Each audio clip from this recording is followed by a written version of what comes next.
Good morning. Today we are talking about legacy and redemption. The last day of our discussion about Eve may not be the final time we talk about Eve, but for this week it's the final time and we're talking today about how she was fruitful even after loss.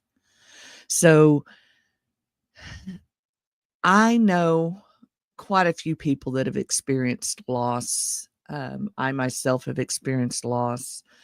I have a friend, Tina Acreage, who has written a fabulous book about grief, um, grace and grief due to uh, going through cancer diagnosis and walking through life with her husband before he passed from cancer.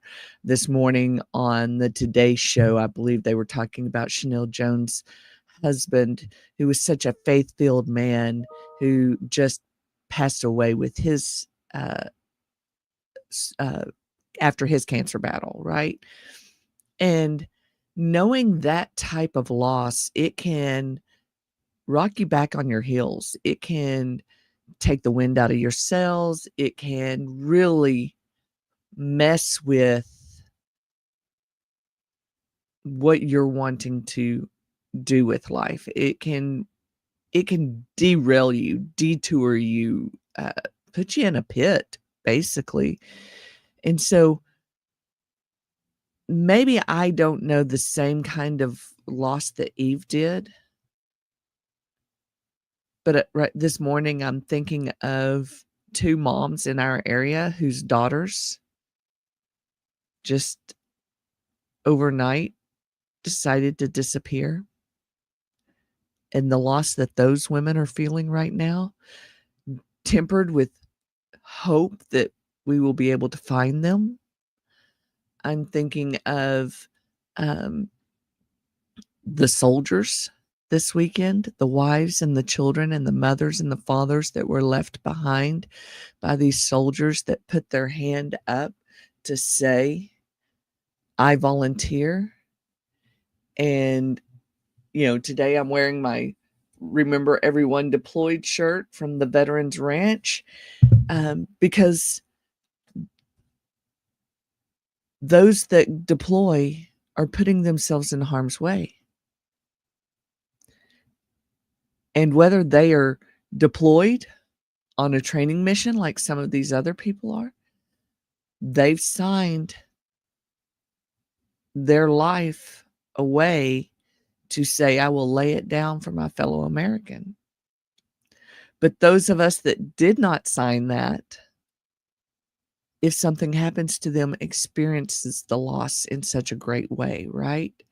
So I find it interesting that as I was planning this lesson out, I didn't even look at the days to see what the dates were as I was planning these out, but that legacy and redemption is such a great topic to talk about going into Memorial Day weekend, especially with Eve, because she's a mom that understood the loss of a child, just like many of our Gold Star moms do. She's the mom who uh, was supposed to be the mother of all, and there's already a loss. So, like I said, I may not have experienced the same kind of loss that Eve did, but I've lost dreams. I've lost relationships. Seasons I thought would turn out one way and they just didn't. And in those moments, I didn't just lose something outside of me. I started losing sight of me. I asked so many times, how can anything good come of this? Does anybody feel that? Anybody else relate to that? I know you felt it too. The grief that lingers longer than you give space to feel, the ache that hits when you see what others still have and you no longer do. We don't talk about it enough in faith circles, but loss is a part of every legacy. And grief is not the opposite of faith. It's the path where faith is often forged. So I want you to hear that again. Grief is not the opposite of faith. When you're walking in your grief, that is the path in which your faith is formed. So we're going to look at Genesis 4, 1 through 2 and verse 25, right? And it's, the man was intimate with his wife Eve. She conceived and gave birth to Cain. She said, I have made a child. We're going to try that again because apparently I can't read on Fridays. I have had a male child with the Lord's help. Now, let's think about this. Before anything even happens to these children, Adam and Eve have experienced a loss. They've experienced a loss of intimacy at the deepest level with God. But in this moment, they're recognizing that God is still helping them, right? That they're recognizing that this child that they conceived would not have been possible without God's help.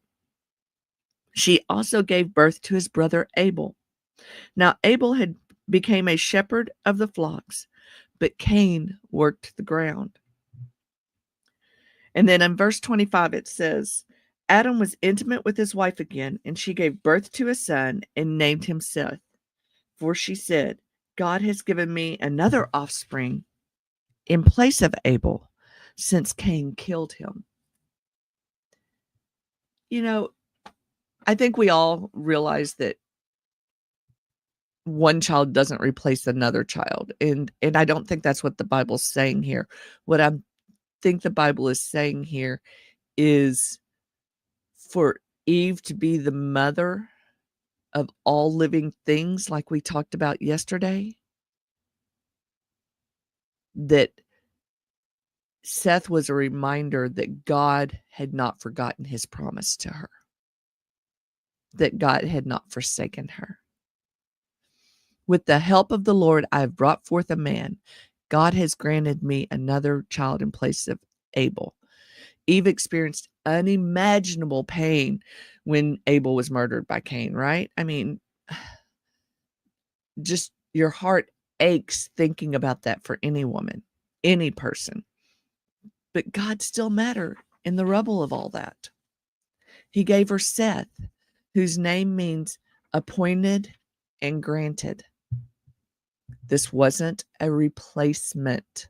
Like I just said, it was a reminder. I'm still working in your life. I'm still redeeming your life. I'm still writing a legacy through you. God didn't give up on Eve's purpose just because her pain was great. In fact, he used her pain to deepen her purpose. If you see my Facebook profile on my personal page, it says from pain to purpose, your story matters, because I truly believe that the pain that we walk through in our flesh is a constant reminder that God is doing something good in spite of what we're walking through, right? Now I ask you, God's doing a great work and he's using your pain to deepen your purpose. But where have you experienced deep loss? Are you still stuck there?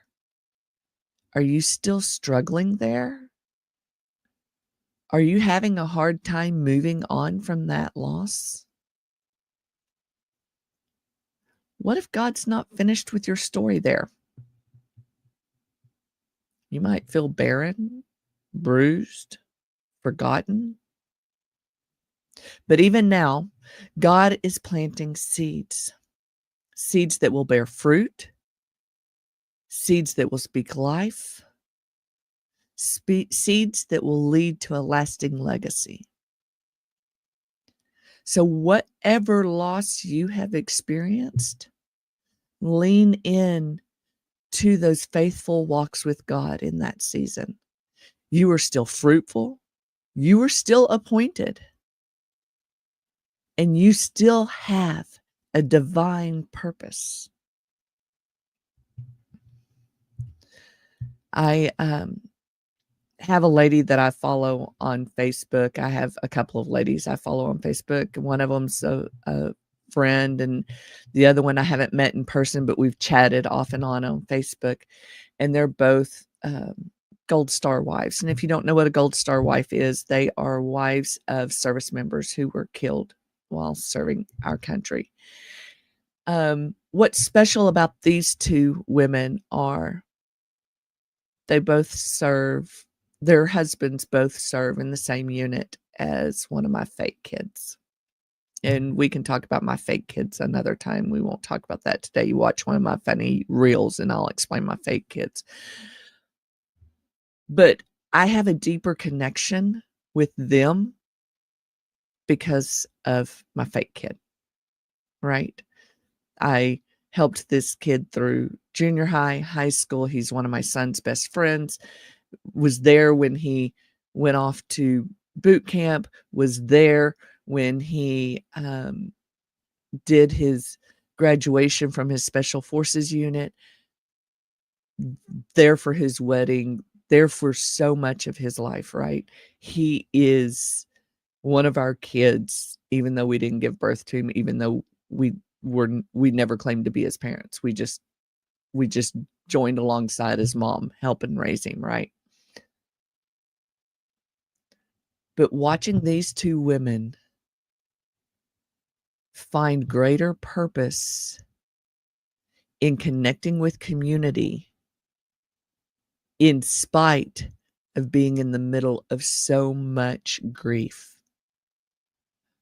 One of them actually did a prom dress giveaway for daughters of military members that have lost their life. And so it was a essay. And it was an essay contest where if you had lost your family member, if you're a military child and you had lost a father or mother in service to our country, you wrote your essay. And I could only imagine how difficult that was for her to be able to read through those letters to make the decision on who was going to get this prom dress, right? And this was just a few months ago. And the prom dress that was awarded to the young girl whose father was killed in the helicopter crash in the Potomac this year.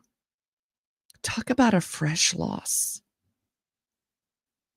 And so this widow, in the midst of her grief and her pain and raising her children who have experienced so much loss, is finding a way to shine a light into others who are experiencing the same amount of grief and pain and loss. She's always been a delightful person. She's always been a bright light. She's always been all of that. She just has a deeper purpose for sharing her light and her joy now. My friend Tina has such a soft and tender heart. And when we're in a room together, we do writers' retreats and things. And when we're in a room together, she will talk. I don't know why I'm crying. And it's one of the things we all love the most about her, because she is being real and true and authentic in her feelings of her gratitude for the amount of time she had with her spouse. I'm sure there's moments that she's frustrated and upset about what she was robbed of. But when she's in the room with us and she's sharing stories about her husband, she's sharing it in a way that her face lights up. She's sharing it in a way of deep gratitude, love, and grace and mercy. Her legacy is living on. She is in the midst of all the pain and hurt and loss that she has experienced, but her legacy is building bigger and stronger because she is walking out her faith authentically for all to see. So let's be women who believe in legacy after loss. Let's rise not because we avoided pain, but because we met God in the pain. Let's not end, let's not let this be the end of your story. It's the beginning of what God can do in the ashes. Let's leave behind a legacy of hope, healing, and holy resilience together. And here's your statement, your declaration for today. My story does not end with loss. I am still appointed. I am still fruitful. I am still chosen to carry a legacy. And you are. You are a pillar in the world that sees you. Be one that lights everything you see on fire. So I hope you have a special Memorial Day weekend this weekend. I hope you take time to think of those that have paid the ultimate sacrifice.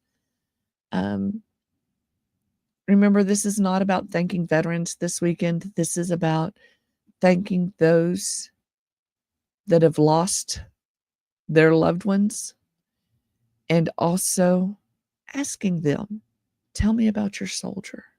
Tell me about your sailor. Tell me about your airman.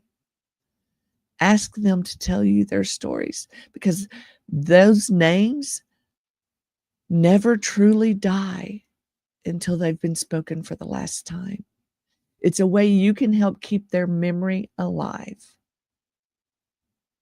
And so I thank you for your time today. And next week, we are going to talk about, I kind of gave it away a little bit ago when I told you to be a pillar in the community.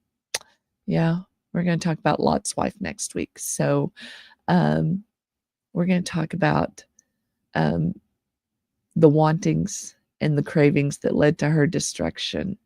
So tune in on Monday. Yes, I will be here on Monday because we do these Monday through Friday, no matter what. And I will see you on the flip side. Bye now.